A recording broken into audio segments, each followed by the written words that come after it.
Al principio de los años 60 había un programa de televisión que yo veía casi de niño, que se llamaba La Dimensión Desconocida, y decía, todo es posible en la dimensión desconocida. A veces siento que estamos de regreso, estamos en medio de esa dimensión desconocida. Y me pregunto, ¿estamos frente a una guerra o estamos frente al nacimiento de un nuevo sistema? Y esta guerra es la que está trayendo el nuevo sistema. La verdad es que todo esto ha sido muy extraño, la forma como estos eventos se han disparado. Todo esto me suena a una melodía que es preludio de un nuevo mundo. No les puedo anticipar si va a ser mejor o si va a ser peor, pero con toda seguridad va a ser distinto. Soy Tulio Rodríguez y por favor, les pido que se tomen un momento, le den like al video, suscríbanse al canal. Esto marca la diferencia en YouTube y ustedes son la audiencia. Muchas gracias por el apoyo. Hoy yo no voy a hablarles de las bombas, del petróleo o de Irán directamente. Les voy a comentar algo más grande, porque mientras el mundo mira la guerra, puede ser que el verdadero cambio esté ocurriendo frente a nuestros ojos y está detrás del escenario al mismo tiempo. Tenemos un Medio Oriente que está inestable, el petróleo está alto, tenemos una tensión inexplicable en Europa, los países árabes están ganando poder financiero en medio de esta crisis y tenemos una situación de inmigración interna en los Estados Unidos sumamente fuerte. Las ciudades están compitiendo entre sí y ahora les comento un poco de eso y las elecciones de medio tiempo podrían cambiar todo, porque podrían cambiar Washington. Y la pregunta es simple, ¿estamos viendo una guerra regional o estamos viendo el nacimiento de un nuevo sistema económico? ¿Terminó la guerra? Yo personalmente no lo creo.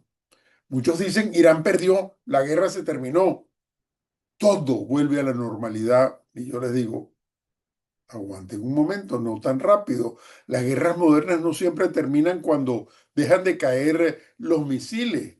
A veces solamente cambian de forma. Pasa de una guerra militar a una guerra económica, de bombardeos a sabotaje, de titulares en la prensa a operaciones silenciosas. Irán es posible que pueda salir golpeado y está golpeado, pero todavía conserva la capacidad de alterar todas esas rutas energéticas, tiene aliados regionales, tiene presión política, puede hacer amenazas indirectas. Por eso el conflicto pudiera no haber terminado todavía y pudiéramos estar en medio de una pausa. Y una pausa mal interpretada puede ser altamente peligrosa.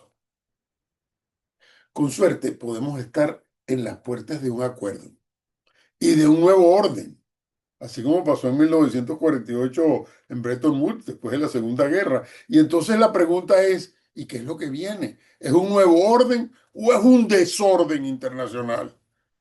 Yo en lo particular espero un nuevo orden. Hay algo que no miente y es el petróleo. La guerra terminó, sí, la guerra terminó porque uno se pregunta si terminó y entonces ¿por qué el petróleo sigue arriba? Porque el mercado no compra tranquilidad. El petróleo es uno de los indicadores más honestos, más sinceros que hay en el planeta. Y cuando el petróleo sube duro, está diciendo, aquí todavía hay riesgo. Y si el petróleo es caro, significa obviamente que la gasolina va a estar más cara, significa alimentos más caros, significa transporte más caro, significa inflación persistente, que es a lo que más miedo le tenemos. Eso golpea duramente al consumidor, golpea a las empresas, golpea políticamente al gobierno, porque ningún votante celebra pagar más por llenar el tanque de la gasolina del automóvil.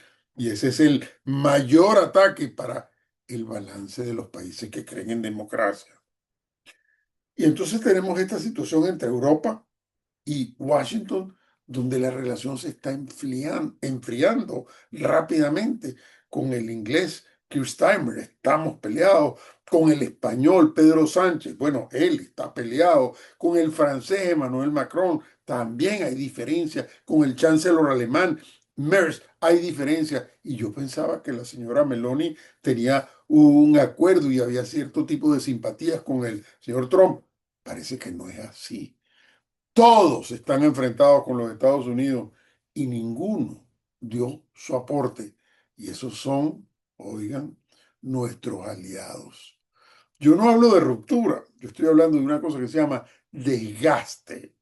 Europa por sí sola se enfrenta a energía cara, tiene bajo crecimiento, tiene presión migratoria, porque tiene gente de todos los lados que las están penetrando, tiene un gasto militar más alto ahora que la Organización de Países del Atlántico Norte se están desbalanceando por esa actitud de los Estados Unidos y tienen un cansancio político. Y si además deterioran las relaciones entre los líderes, pues esa alianza pierde fuerza. Y eso importa mucho. Esos bloques globales no viven solo de esos tratados, viven de una cosa que se llama la confianza. Y si Europa duda, otros van a avanzar en su lugar. Y si Occidente se divide, otros van a venir y van a ocupar ese espacio. Los árabes, por su lado, no solamente venden petróleo, muchos siguen viendo el Golfo como lo veían hace 20 años, pero eso cambió.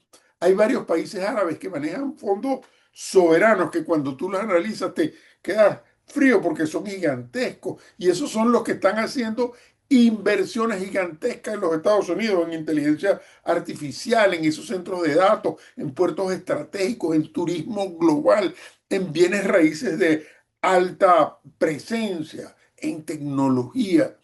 Porque tú te preguntas de dónde sale ese dinero. Sale de allí muchas veces. Antes vendías energía. ¿Y ahora qué estás vendiendo? Ahora estás vendiendo o comprando influencia a través de eso. Y eso significa algo importante. Estados Unidos necesita socios, no solo por petróleo, también por capital, también por inversión futura. Y aquí viene la pregunta incómoda, que son los CBDC, CBDC, Central Bank Digital Currencies. Y les aclaro algo. Yo no estoy diciendo con esto, porque ya les voy a explicar que mañana desaparece el dólar. No, digo que ya existe un reemplazo que pudiera estar en proceso. Y digo que la crisis se acelera y que hay cambios que en tiempos normales serían rechazados, pero en tiempos como estos pueden ser aceptados. Y ahí aparece la posibilidad de ese Central Bank Digital Currency, que es una moneda digital. ¿Y quién la emite? El Banco Central. Pero hay otros que son los Central Bank Digital Currency privados. Entonces eso se vendería como modernización, pagos rápidos, vas a tener eficiencia, vas a tener combate al crimen financiero, defensa del sistema, porque eso no se puede falsificar. Pero eso también puede significar una pérdida de las libertades, porque vas a tener más vigilancia, más rastreo, control de todos los flujos, vas a tener dinero programable y vas a tener una cosa que se llama centralización. Y en tiempos de guerra o de caos, eso es más fácil justificarlo por seguridad, por defender al dólar, por proteger al país, porque quieres proteger al país. Pero en mi juicio, la guerra no necesariamente crea ese Central Bank Digital Currency, pero sí puede crear todo el ambiente necesario para impulsarlo. Y eso sería un verdadero cambio de poder.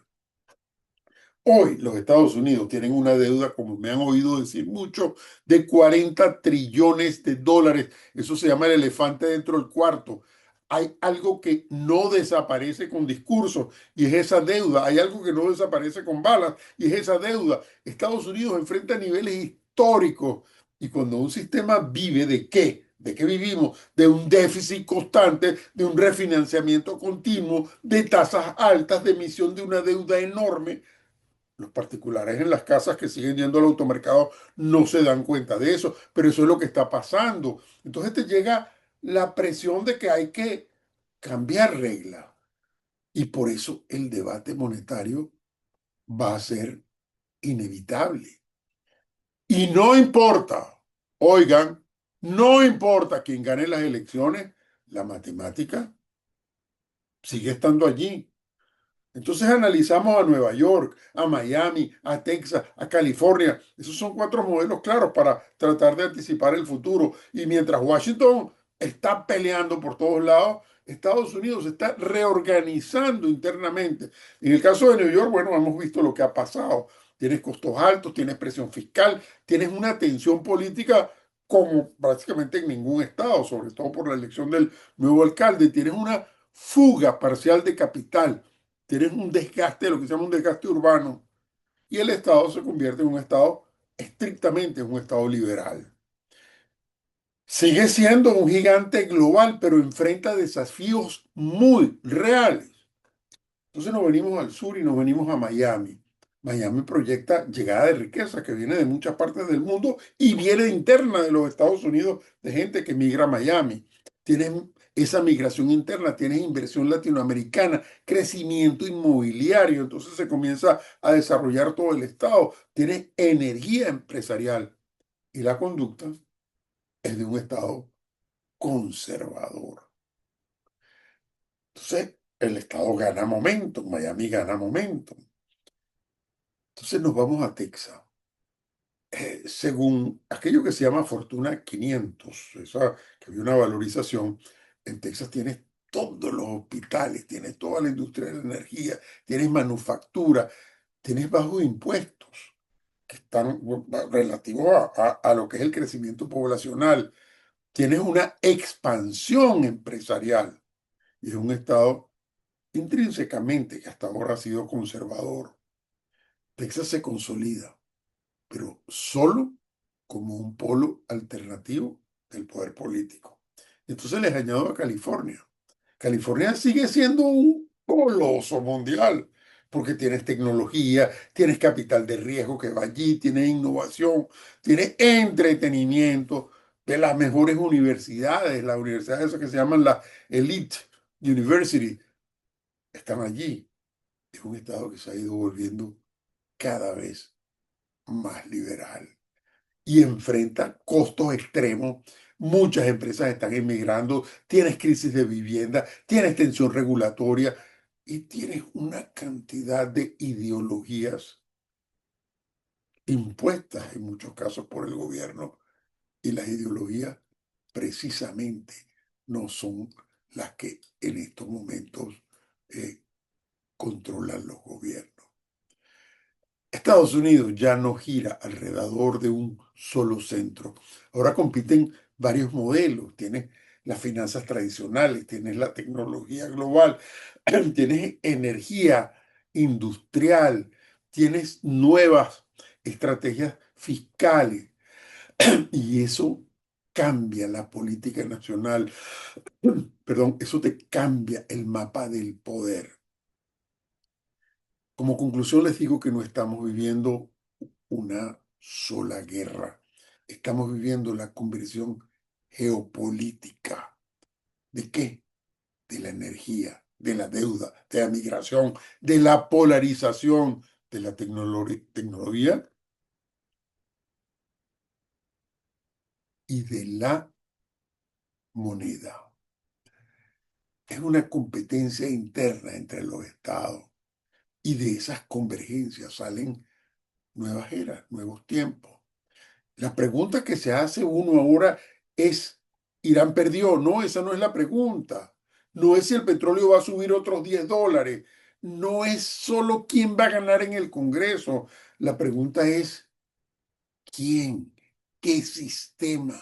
¿Cómo va a ser? ¿Qué es lo que va a surgir de esta crisis? ¿Vamos a tener más libertad o vamos a tener más control? ¿Vamos a tener más descentralización o vamos a tener un país más regulado y más concentrado? Porque cuando el viejo modelo comienza a agotarse, siempre un mundo nuevo aparece y casi siempre llega en medio de mucho ruido. Muchas gracias. Soy Tulio Rodríguez y los espero en la próxima.